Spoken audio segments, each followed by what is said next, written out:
हाय guys, मैं Anand Kumar Maurya luck study point में आप सभी का स्वागत करता हूं। आज का हमारा टॉपिक है अल्कोहल, फिनॉल और ईथर। सबसे पहले हम इसकी बेसिक जानकारियों को ग्रहण करेंगे कि अल्कोहल क्या होता है, फिनॉल क्या होता है, ईथर क्या होता है। इसकी बेसिक जानकारियों को ग्रहण करने के बाद पूरी टॉपिक क्लियर हो जाएगी, पूरा चैप्टर क्लियर हो जाएगा कि अल्कोहल, फिनॉल और ईथर होते क्या है। अल्कोहल पे अगर हम ध्यान दें तो ROH सूत्र के यौगिक अल्कोहल कहलाते हैं। बेसिक पॉइंट पे आप ध्यान दीजिए, अल्कोहल ROH सूत्र के यौगिक अल्कोहल कहलाते हैं। फिनॉल्स बेंजीन न्यूक्लियस से अगर OH समूह ऐड है, बेंजीन न्यूक्लियस से यदि OH समूह जुड़ा हुआ है तो उसे फिनॉल बोलते हैं। ईथर ROR' सूत्र के यौगिक ईथर कहलाते हैं। अब यहां आपके दिमाग में आ रहा होगा कि R क्या है, तो आपकी जानकारी के लिए हम बता देना चाहते हैं R एल्किल ग्रुप है। Alkyl group. अब आप सोच रहे होंगे एल्किल ग्रुप क्या होता है। एल्किल ग्रुप एल्केन से एक हाइड्रोजन परमाणु निकालने के बाद प्राप्त होता है। एल्केन से एक हाइड्रोजन परमाणु आप निकालिए तो एल्किल ग्रुप मिल जाता है। एल्केन क्या होता है? अगर बात एल्केन की जाए तो CnH2n+2 सूत्र के यौगिक एल्केन कहलाते हैं। N के स्थान पर 1 2 3 रखते जाइए, एल्केन श्रेणी के सदस्यों के नाम मिलते चले जाएंगे। N के स्थान पर अगर हम 1 रखें तो 1 कार्बन, यहां एक N के स्थान पर 1 रखें तो 2 1 2 2 4 CH4, 2 रखेंगे तो C2H6, 3 रखेंगे तो C3H8। एल्केन के नाम हमें मिलते चले जाएंगे जिनके नाम होते हैं मेथेन, एथेन, प्रोपेन। इनमें से हाइड्रोजन को अगर हम माइनस कर दें, एक हाइड्रोजन को माइनस कर दें, एक हाइड्रोजन को माइनस करने के बाद मिल जाते हैं CH3, C2H5, C3H7। ये जो CH3 है जिसे हम मेथिल बोलते हैं, इसे एथिल बोला जाता है, इसे प्रोपिल बोला जाता है। यही सब एल्किल ग्रुप है। इस एल्किल ग्रुप को हम शार्ट में R से प्रदर्शित करते हैं। एल्किल ग्रुप को शार्ट में R से प्रदर्शित किया जाता है। इन्हीं R के स्थानों पर CH3, C2H5, C3H7 यानी मेथिल, एथिल, प्रोपिल आदि को रखा जा सकता है। यदि हम R के स्थान पर CH3 रखते हैं, अल्कोहल पे अगर हम ध्यान दें और R के स्थान पर अगर हम CH3 को रखें तो सूत्र मिलेगा CH3OH। मैंने आपको बताया CH3 का नाम मेथिल होता है, OH जुड़ा है, OH अल्कोहल को प्रदर्शित कर रहा है, नाम हो जाएगा इसका मेथिल अल्कोहल।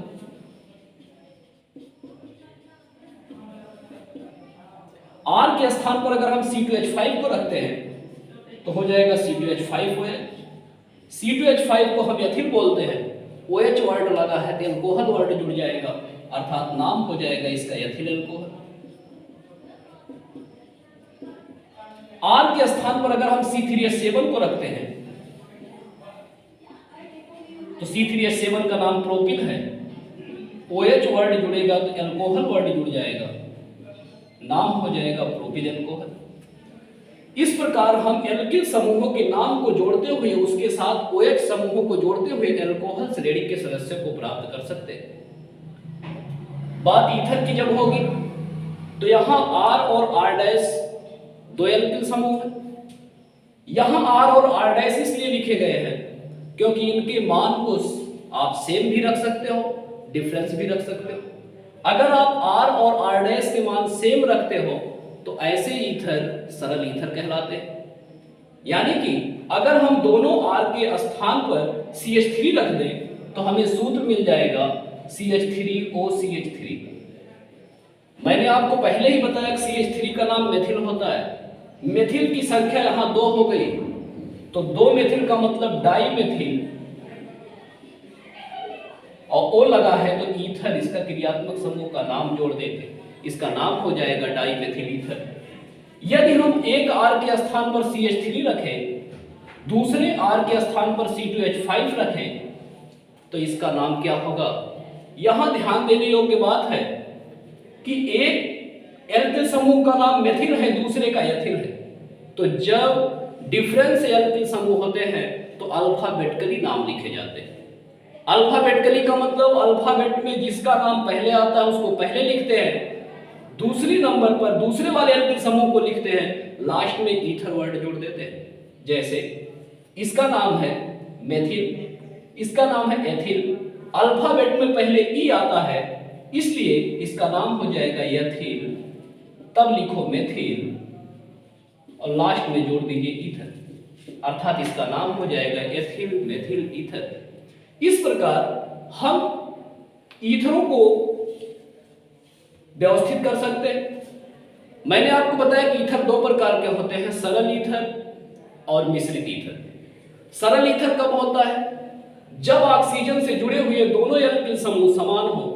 जैसे आप देख रहे हैं ऑक्सीजन से जुड़े हुए एल्किल समूह CH3 और CH3 सेम है तो ये ईथर सरल ईथर है, और जब ऑक्सीजन से जुड़े हुए एल्किल समूह भिन्न भिन्न हो तो ऐसे ईथर मिश्रित ईथर कहलाते हैं। जैसे कि आप देख पा रहे हो ऑक्सीजन से जुड़े हुए एक जगह एक स्थान पर मेथिल है, दूसरे स्थान पर एथिल है, तो ऐसा ही ईथर मिश्रित ईथर कहलाता है। हम आशा करते हैं कि ये जो सामान्य परिचय है एल्कोहल, फिनॉल और ईथर का, ये आपके समझ में आ गया होगा। दूसरी चीज, इनका IUPAC नाम कैसे लिखते हैं? एल्कोहल का IUPAC नाम लिखते समय संगत एल्केन के नाम के अंत में आल वर्ड जोड़ देते हैं। जैसे अगर इसमें ध्यान दें तो एक कार्बन है, एक कार्बन पर संगत एल्केन का नाम मेथेन होता है, OH लगा है तो आल वर्ड जोड़ देंगे, तो मेथेन में आल जोड़ने के बाद हो जाएगा मेथेनॉल, इसका IUPAC नाम हो गया मेथेनॉल। यहां दो कार्बन है, दो कार्बन पर संगत एल्केन का नाम एथेन होता है, OH वर्ड लगा है, आल वर्ड जोड़ देंगे, इसका IUPAC नाम हो जाएगा एथेनॉल। यहां तीन कार्बन है, तीन कार्बन पर संगत एल्केन का नाम प्रोपेन होता है, OH शब्द लगा है, आल वर्ड जोड़ देंगे तो प्रोपेनॉल, इसका IUPAC नाम हो जाएगा। इस प्रकार अन्य एल्कोहलों का भी IUPAC नाम लिख लेते हैं।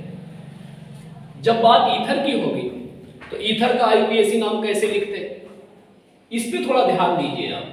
ऑक्सीजन से जुड़े हुए दोनों एल्किल समूहों को ध्यान से देखें। जो एल्किल समूह छोटा हो उसे ऑक्सीजन के साथ लिखें।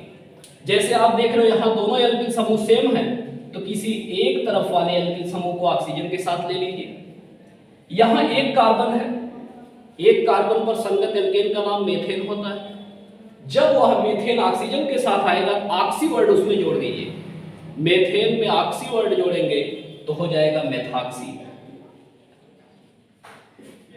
मेथॉक्सी लिखने के बाद जितने कार्बन बचे उसका नाम लिख दीजिए। एक कार्बन बचा, एक कार्बन पर संगत एल्केन का नाम मेथेन होता है, इसका IUPAC नाम हो गया मेथॉक्सी मेथेन। इधर देखिए यहां दोनों एल्किल समूहों में से छोटा एल्किल समूह है CH3, अर्थात इसको हम ऑक्सीजन के साथ ले लेते हैं। एक कार्बन है, एक कार्बन पर संगत एल्केन का नाम मेथेन होता है और मेथेन जब ऑक्सीजन के साथ आएगा मेथॉक्सी हो जाएगा। उसके बाद दो कार्बन बचते हैं, दो कार्बन पर संगत एल्केन का नाम एथेन होता है तो इसका IUPAC नाम हो जाएगा मेथॉक्सी एथेन। इस प्रकार हम ईथरों का IUPAC नाम लिख लेते हैं। फिनॉल, फिनॉल का IUPAC नाम लिखते समय जैसे मान लीजिए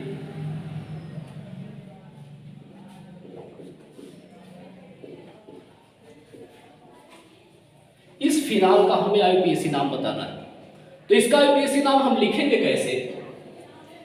यहां से गिनती कीजिए, जहां से क्रियात्मक समूह नजदीक होता है गिनती वहां से करते हैं। IUPAC नाम लिखने के दो नियम होते हैं, दोनों नियम का पालन कीजिए आप। IUPAC नाम में कुछ नहीं रखा है, बस पॉइंट को ध्यान से देखिए। मैंने बताया कि जहां क्रियात्मक समूह होता है उसे नंबर 1 अंक देते हैं, प्रथम अंक देते हैं, या क्रियात्मक समूह ऐसे स्थान से गिनती करते हैं जहां से क्रियात्मक समूह नजदीक हो।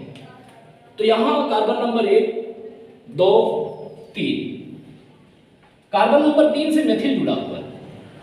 तो सबसे पहले हम लिखेंगे 3, CH3 जहां लगा है उसका नाम होता है मेथिल, 3 मेथिल।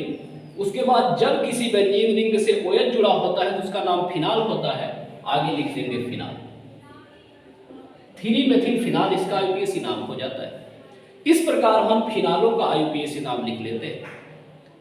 ये हुआ, इनका नाम कैसे लिखते हैं, अल्कोहल क्या होते हैं, फिनाल क्या होते हैं, ईथर क्या होते हैं, इनके नाम कैसे लिखे जाते हैं, IUPAC नाम कैसे लिखे जाते हैं।